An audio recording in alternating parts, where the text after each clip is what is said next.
Hello, replay viewers. If you're seeing this, we're just waiting for people to get on live. I appreciate y'all.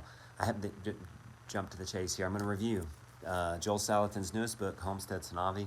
My first time doing a book review, so that's going to be fun. But I'm also offering this now through Thursday, midnight Eastern, along with many bonuses: how to make compost, how to grow tomato, even how to make sourdough, which is much of what Joel talks about in here, being the heart of the homestead. We're going to talk about that in a second. Let's just get people on, make sure everything's working okay.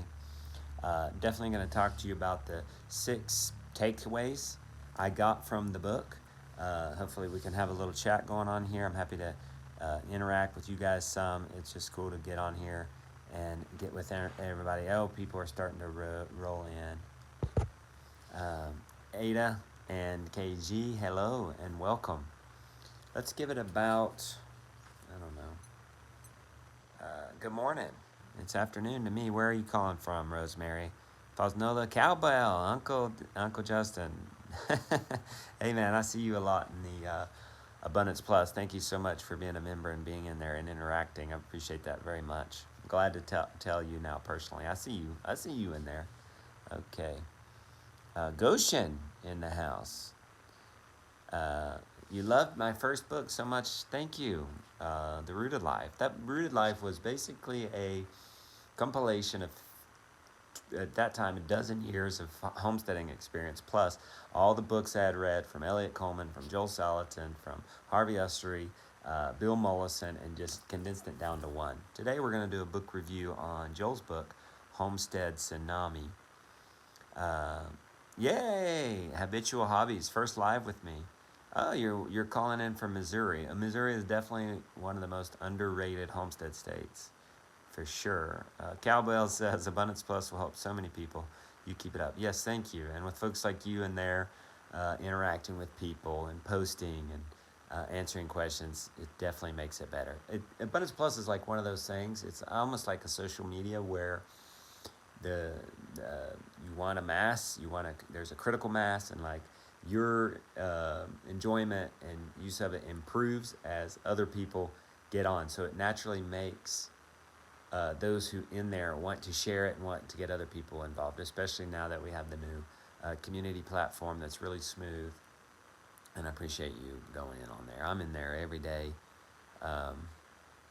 We've got Scotty Rains, Southwest Michigan. Boy, I bet it's cold up there. I thought it was cold down here at 18 degrees this morning. How cold are y'all? Maybe that's what y'all should be putting into the chats. How cold is it for everybody right now? All right, we'll get through that. Okay, I've been on here. We got East Tennessee, Christy. Okay, y'all drop your temps while I get into this. I won't take you long. I know you guys are busy. I just want to take a few minutes to share and try a book review. I love to read. One of my goals is, being 45 years old, is to consume one book a week for the year, and that's difficult and maybe impossible, and it just may be. But I did ask myself, well, how can I? I only get about 1 hour to like actually sit down and read. Between the Epsom salt bath at night and the sauna, the things I do for my health, I'm reading. Between those, it's about an hour. That's not going to get you a book read once a week. What is going to get you a book read? So I said, how am I going to do this? Because I really don't want to take any other times. I won't say I don't have it. I'll say I don't want to take away anything else. So how could I do it? Audiobook blend with text reading. I'll get the audiobook, and when I'm doing dishes or on a drive or doing my training, guys, I've been doing that kettlebell training and just listening to podcasts. And if that's 30 to 40 minutes a day, and I do that 5 days a week, that's like 2.5 to 3 hours.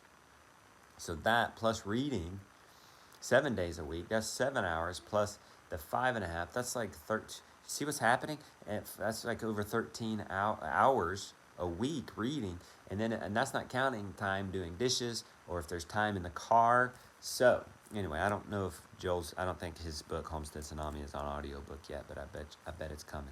Anyway, I discovered this book when I was actually filming with Joe. I'm going to talk about how I discovered it, why I read it, takeaways, and then I am I should mention this now for those of you getting on here early. I am offering this through Thursday. I'm able to sell it. I'm privileged to sell it. He mentioned me in this book. That's crazy.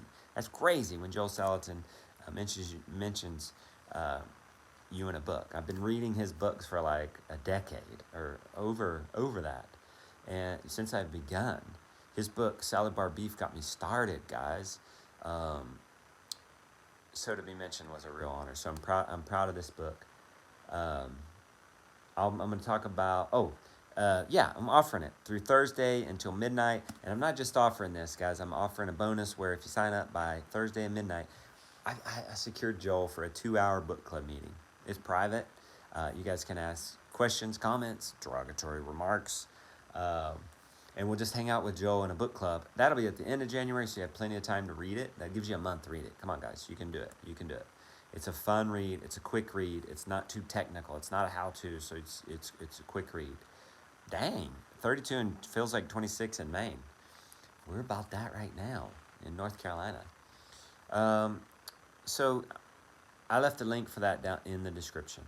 We have some bonuses with that. Joel, I'll talk about that more in a minute, about his heart for tomatoes, composting, and sourdough. Those three things keep reoccurring in this book, and I'm like, oh, this is not a how-to, but what if I created a how-to and made it like PDF bonuses? So I've got those for you: how to compost tomatoes and sourdough. Okay, in the you can find out all more about that link in the description. Okay, let's grab the content. I'm gonna give you the takeaways. I had 6. I might think of more as we talk. This is live. We'll see how this goes. And then I want to then talk about the importance of growing a tomato, doing compost, and doing sourdough from Joel himself. I've got some quotes from the book. We'll open it up and look at it. Let's grab right in. I discovered this book when I was out filming with Joel. I forget what I was doing. I was at Polyface and I was filming. I think he had done Polyface Micro, the book. And already, we were thinking about promoting it for him and this and that. And already, at the very end of writing his book, like he's now marketing it, he's already talking to me then about his next book. He's just seen this. He explained how he's seen this wave in homesteading, this tidal wave, and I guess it ends up being called a tsunami. This rush of people, and I saw it too in 2020 and 2021 especially. Views on this channel went up 60%. Sales surrounding homesteading, McMurray Hatchery was selling out of chicks. Premier One fencing couldn't keep up with the demand. Seeds, guys, seeds were getting all bought up, and you were on wait list. It was hard to get live animals at the time, even like on Craigslist, and so that was the explosion. And that, although that's tapered off a bit, there's still a rush, there's still a swell. And now, especially this time of year, guys, we have 142 people on here. It's fall, and this is a burnout time of the year. This is a slow down time of the year, and yet here you are. And many of you have come to homesteading during that time of when food shortages and things like that, supply chain issues entered our vernacular for the first time, and you wanted some of your own control. But anyway, Joel was talking about that and really passionate about that, and basically he wanted to write a book on the why. He's written a lot of instructionals. He wrote a book on more how-to type stuff with Polyface Micro, but now he felt like he really needed to get to why, and I think there's something special to that, and I'm going to get to that in a minute. So why did I read it? I read it because, it's Joel's. I've just about read everything. I haven't read every single thing. He sent this to me and signed it. What did he say?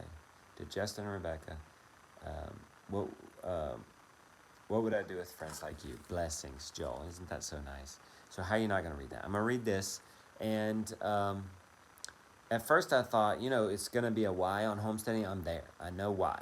I've been doing this for 15 years. I went through that 7-year burnout stage. I'm here. I'm set. I have to do this. We have to do this for my health. We cannot buy the kind of food we need. So I'm sold. So we'll see how it goes. I'll just see if it's just going to be good for you all, right?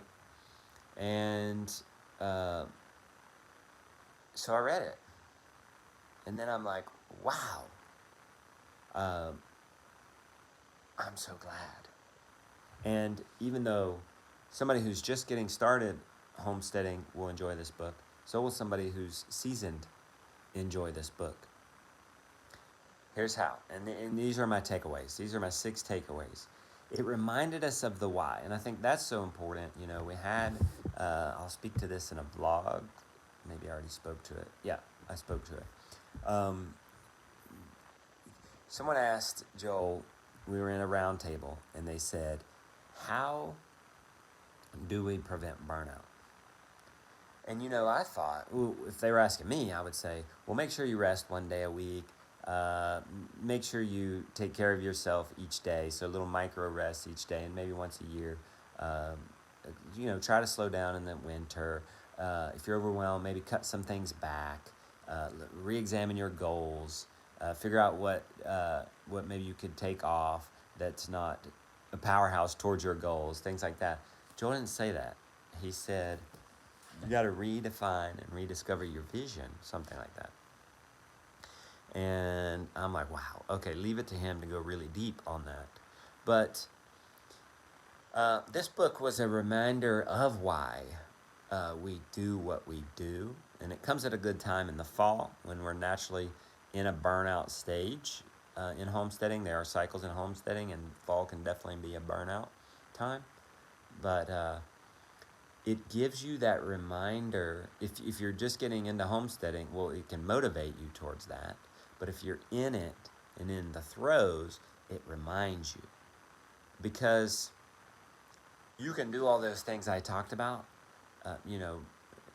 slashing things, cutting back, making sure you get enough rest. But if in the first place you're burnt out, you're not going to be motivated to do that anyway, to continue on, because you're burnt out. So you got to revisit that vision and re-understand why, so that you'll be motivated to put the boundaries in place, so that you'll get the rest, you'll get the energy, you'll get the power, whatever it be, to continue. So now, I'll say so first of all, it was that one. It was that reminder of why. Okay? The second takeaway I got out of it was the joy of Joel, I'll call it. And the books are always easy to read.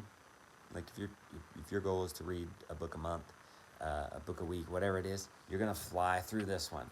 It's easy and fun to read. There's plenty of jokes. There's plenty of sarcasm. There's plenty of profound truth. Guys, I've underlined lots in here, and I've ear tagged and made notes all over this place.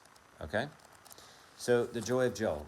Third, the mind of Joel. When you read somebody's book, somebody said earlier they enjoyed my first book, The Rooted Life. When you read that book, when you read the book of an author, when somebody goes and creates text, unlike me creating this live or even the vlog, there tends to be a whole lot of thought going into this.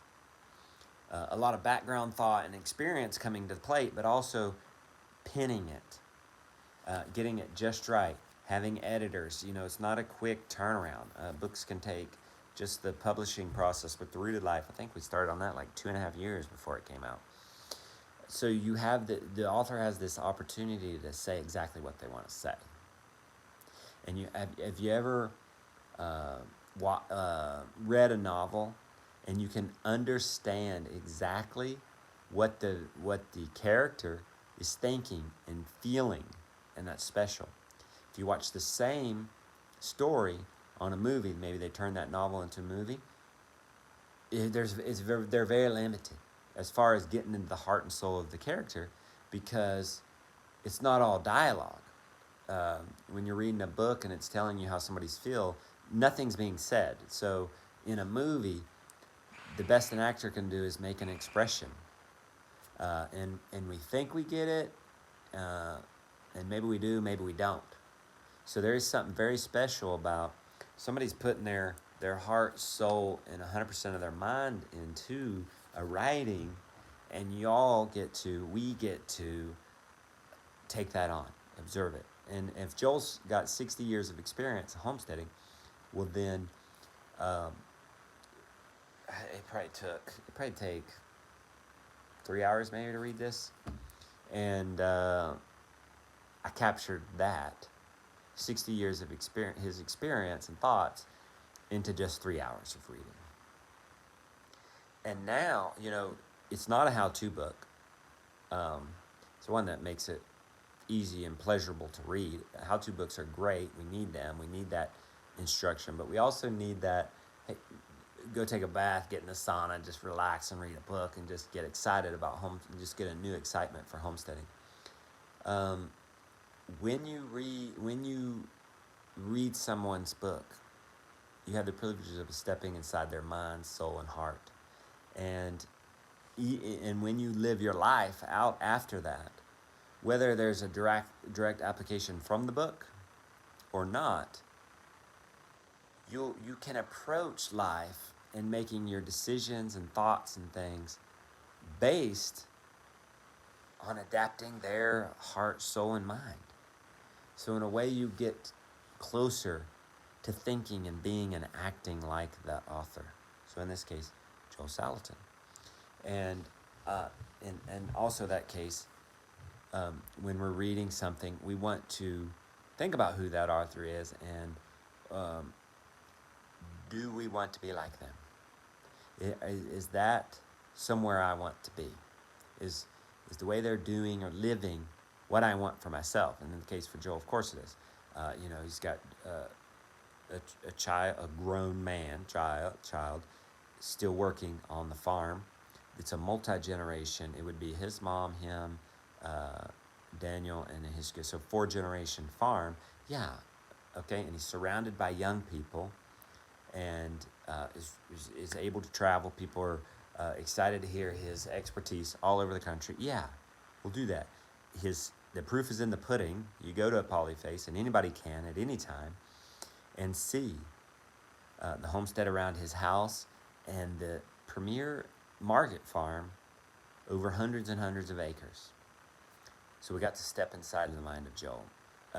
Fourth, I got a renewed appreciation for composting. Now, I'm all for it. And in the root of life, I'm like, hey, you guys are just getting started. You know nothing. Buy your compost, buy your plant starts, and go. Just go. That will give you a bulletproof method. But listen, also, on the other hand, he said, I think I'll get to this in a minute, but he talked about how composting can be the difference between a homesteader and somebody who's not. And I think what he meant by that is really what happened to us very early on. My dad had 3 rental houses, and we were renting one from him. That's the house we currently live in now.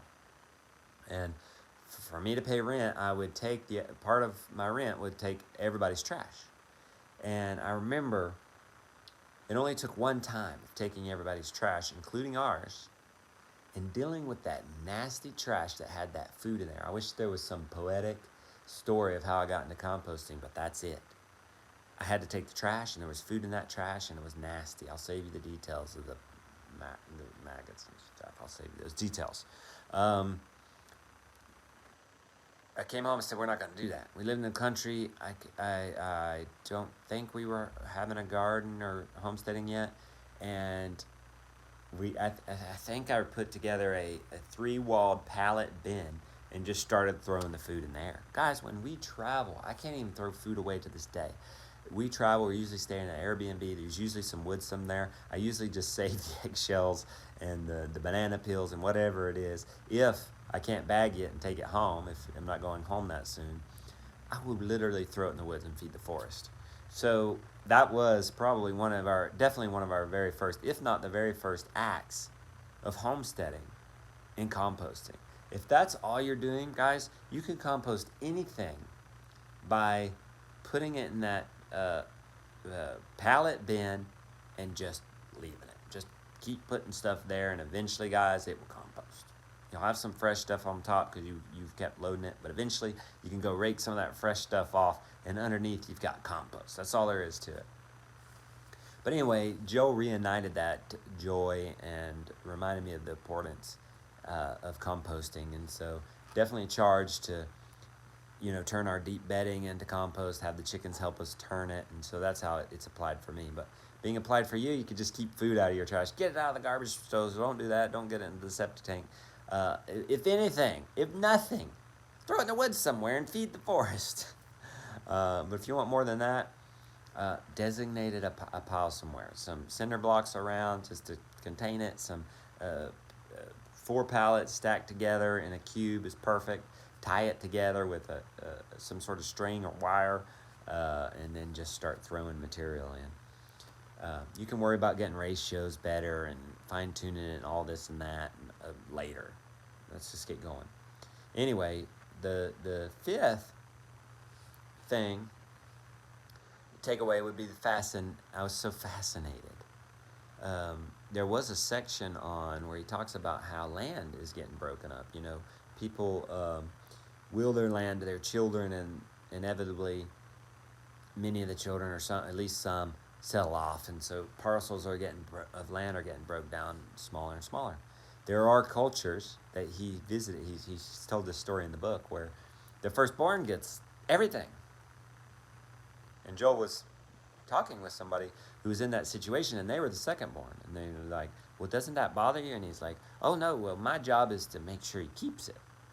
So, just this fascination of of these stories of a well-traveled man and these different perspectives. And maybe you won't go to that extreme when you will your own children something. And this is something Rebecca and I have to wrestle with, is our heart is to create a legacy property. And so then how then do we pass it on to our children's children type of thing? And so we need to think about these things. And so it's good to, we know what we know, and of inheritance, whatever that may be. But then it's good to be thrown this whole other idea of it. And then we may not go to that extreme, but we might go somewhere in the middle or discover something new. So I appreciate him for the fascination this brought. The 6th thing would be family and community. So, with homesteading, and I think this is good that Joel put this in print, really, this thought. We come to it from a sense of independency, from a desire for freedom, really. We might be trying to save money. We might be trying to better our health, but then why are we trying to save money? Why are we trying to be healthy? Ultimately, it's for more freedom. So we come to homesteading with freedom, and a lot of times this independency.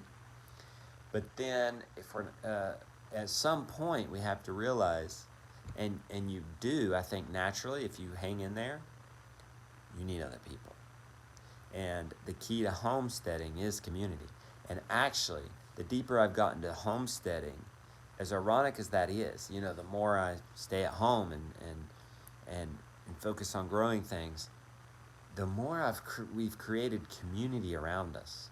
When I've walked out of our house to meet somebody who's coming to buy a pig, which that would create community there in and of itself. When I walk out of the house and someone who lives 15 minutes away from me is just taking a stroll in their car, comes driving by, and it ends up being Andrew Rhodes, a long, far-off cousin, who ends up being our grader, being our contact for hay. Guys, we get local hay now. We used to have to get hay all the way out of Missouri, unsprayed hay. Now we're getting it 15 minutes away.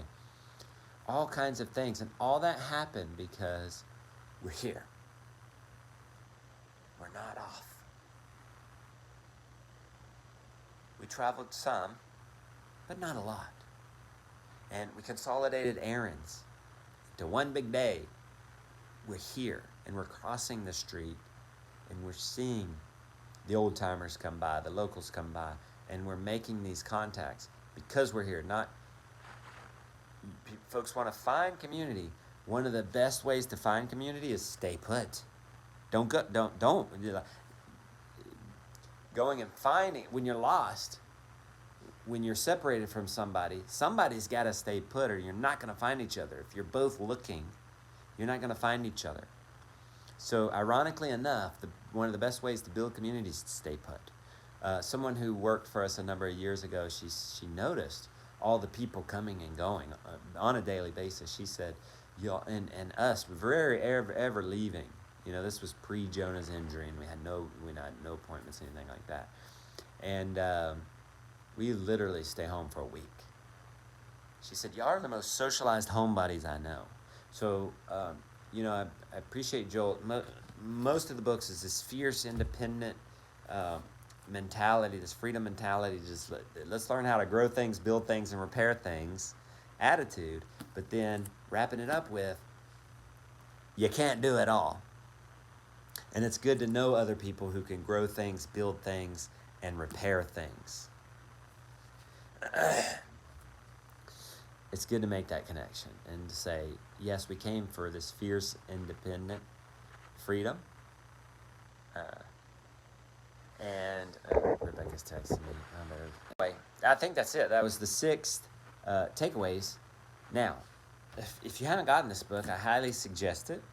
I've got a deal for you guys now through Thursday midnight, 11:59 p.m.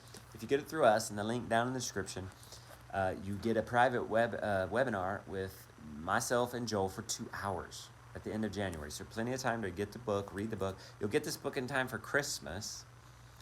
So it's $39 for the book, and it includes that bonus of the book club meeting with Joel. And then I did a PDF. Okay, I did a How to Grow Tomatoes PDF. He talks about this a number of times in the book, how important it is to grow tomatoes. Tomatoes are kind of quintessential of the garden, at least, if not homesteading. And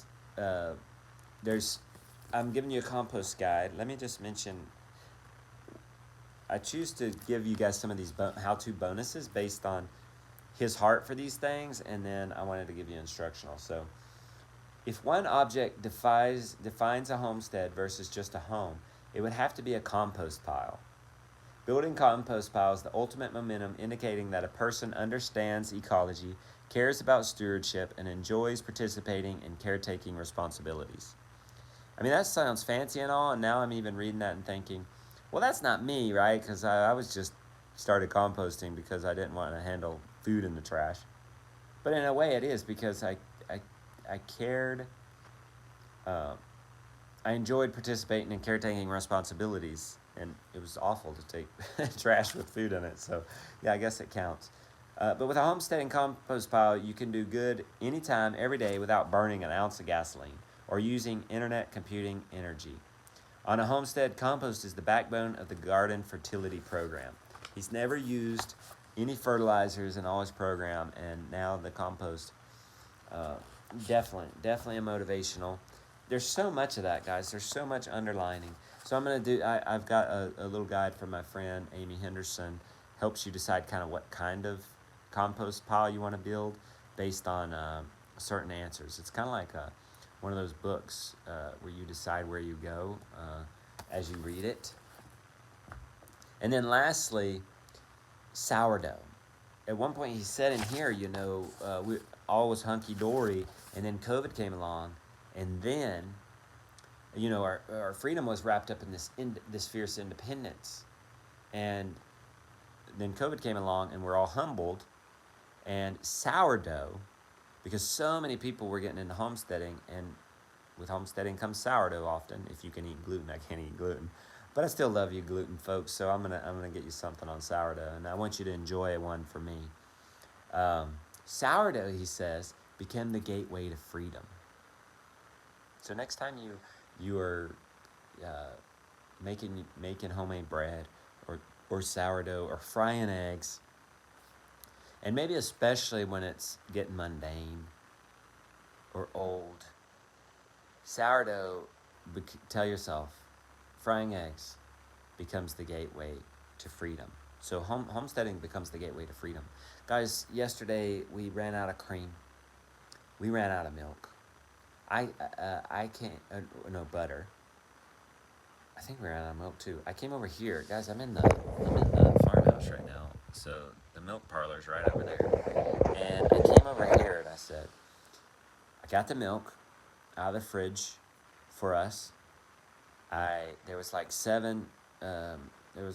4 gallons or something. So I harvested cream and saved a quart of cream for everybody's tea. And then I saved a half a gallon. We ended up with half a gallon of cream that I made butter out of. And, during that process, I grabbed some stuff out of the freezer between our bedroom and living room for dinner. And that sounds glorious, right? And easy. And it was convenient. As opposed to having to earn money and then buying it at the store. Because you can't just say, oh, it's easy to go buy it at the store, because no, you had to earn that money. So, but that afternoon, I was humbled. This will be a vlog next week. I recorded all this. Cow's water froze. There was a freeze in the main line. There wasn't just one freeze, there was 4. And I'm hiking up this mountain. It's probably a 300-foot elevation gain. I ended up having to hike this mountain like 5 times. So I ascended and descended, ascended a quarter of a mile vertically, a quarter of a mile, and then descended about the same. Yes, it was quite the good cardio. I kept telling, at one point I told myself, because I was trying to stay positive, okay, this is really good cardio. I definitely don't need a gym membership. Welcome to Earth's Gym. But the point is, it probably would have been easier just to work a job a half a day and just go buy it. Well, the problem is for me, I can't buy this stuff. Like, this stuff is A2 grass-fed raw milk, which is not available around here. But anyway, the point was, it could be easier. But I was free.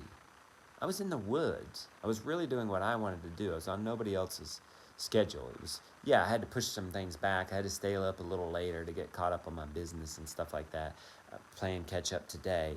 But it was really me who was in charge, and I was breathing the fresh air. And like Cowbell said, I was getting my cardio in. I was able to work in a sense, even though I wasn't earning money. I was saving money, and you can't tax that. So anyway, bonuses on sourdough, compost guide, tomato PDF, and a 2-hour webinar with Joel. If that's not enough for you guys for $39, I don't know what is. I mean, you're going to get that value times 10 just from reading the book. So anyway, link down in the description. Thanks, guys, for coming out and hanging out with me. I better get off pretty soon and see what Rebecca is needing. Yes, folks are saying they're going to check it out. Hopeful homesteader. Composting is beautiful. Beauty in the garden. Green hearts. Adios, amigo. Aaron. All right, we'll talk to you guys later. Appreciate you. Happy day.